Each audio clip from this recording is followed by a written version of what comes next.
Welcome to the IRACON TV. I'm Dr. Mohit Goyal from Udaipur, and for this interview, we have with us Lieutenant General and Professor Ved Chaturvedi, sir, a man who needs no further introduction. Good afternoon, sir. Good afternoon, Jai Hind. So, sir, we have been at this IRACON for the last 2.5 days. So, how have we been feeling about this conference and the things on show here? Mohit, frankly speaking, even at this seniority, you feel like a student only. The science is evolving so fast, and all conferences are, all conference, the moment we see this is the last best conference, then it comes the next conference, which is even better. So that is the standard which is IRA is aiming at. So in every department, this conference has been fantastic, whether it's a cultural show or it is a food or it's a workshops or meet the professor. Fantastic, very good arrangements, excellent science. It's really encouraging for the youngsters to get a thumbs up from doyens like you. So, sir, we were discussing very briefly on how IRA can liaison with the government on certain issues. So, what are your views on that? That's very my area of interest. Look, government functions from government offices. So we know the government is in Delhi. So you must have a very strong team, somebody who can liaise with the government. Because tomorrow you become minister, you don't know what is happening, what gastroenterologist wants. So government does not know what rheumatologists want. First thing, government does not know what is rheumatology is. So government should be very clearly be educated that there's a specialty called orthopedic, there's a specialty called rheumatology. Then government can be educated that we need more teaching institutions. Luckily, individual efforts, now we have MD, DM, fellowship program. So people are doing DNB, people are doing DM, and government is not aware of. You'll be surprised that hardly any, why there is a gastroenterologist in medical college. My own college, Riva, when I go, I'm surprised this, even whole Madhya Pradesh does not have a single rheumatology department in the medical college. Now, when it can happen in private institution, why not in government?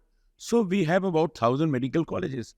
Even if we have one rheumatologist, so for next 20 years, all rheumatologists will get a good job.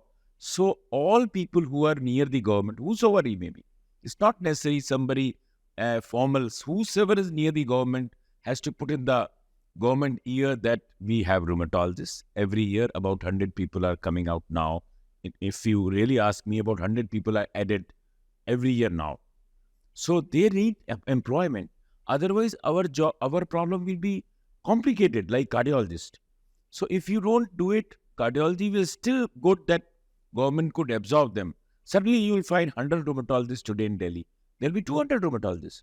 So that will happen if you don't do. So every district hospital should have, or every district should have have a rheumatologist. Every medical college, first start from the medical college. That is number one. Then we are facing some issues like ultrasound. Now, you keep having ultrasound. Since I do ultrasound, I was the first one to start ultrasound in the country. So, I also feel scared of doing ultrasound because of the issues which is already there between the radiologist and so we should, it's like a echocardiography. Like echocardiography is ultrasound of the heart.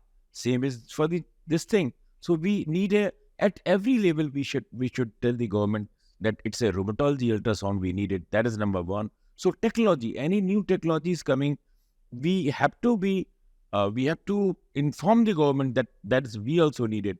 For commercial region, people may oppose it, like some other specialty might oppose it, like gynae ultrasound is there. So they are doing gynae ultrasound, we are doing rheumatology ultrasound.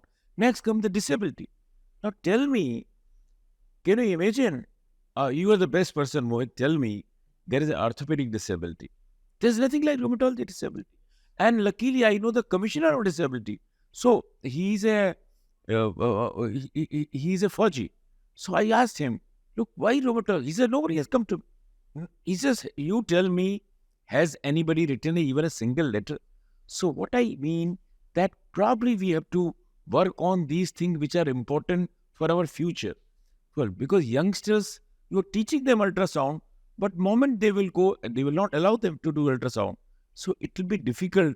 So that another is licensing. Yesterday, Madam Governor was talking about the licensing for the insurance. Insurance. Now, you tell me, if insurance is not there, why they say, look, we'll not give this drug because this is a, my interest in spondyloarthropathy. Say this is genetic, HLA-B27. So, if you diagnose cancer, then you can have rituximab. But if you're diagnosed rheumatoid arthritis, then you can't get rituximab from the. So these are few areas which I feel we should work on. Very pertinent and points made, sir, and well taken. So as you said that rheumatology has evolved over the years, and the number of rheumatologists also is steadily increasing in India. So what is your message about profession as well as life to the young rheumatologists? Educate the public first about the specialty. I can tell you, out of 100 patients, only 2 patients comes to rheumatologist. 98% goes to orthopedic. And nothing wrong in orthopedic, in the sense my own brother is an orthopedic surgeon. I always see there should be very, very clear. If you have a problem in the eye, you go to eye specialist. So this message should be, it will never happen. It will happen at the education level. So somebody has to educate the public. So more and more public education program, that is number one. As today, the message for the fresh rheumatologists are that they must attend all these meetings. As I said, even I feel as a student when I come to these conferences. So they should not feel, sometime in our country especially, for some reason, a very large crowd in conferences like API and other, and the youngsters start feeling probably it is more of a political conference. No. Nothing political about it. Education is always, whether anybody organizes it, it's always welcome. In fact, we are lucky. We have with a less amount of money, we can attend these lectures. If you go to Europe or America, you require a more same set of good people. We are inviting international faculty, which will be very, very costly if you go to other places. So they must attend these CMEs. Thank you, sir. Thank you for giving us so many thoughtful points to take home, ponder, and action. Thanks, Mohit. Thanks. Jain.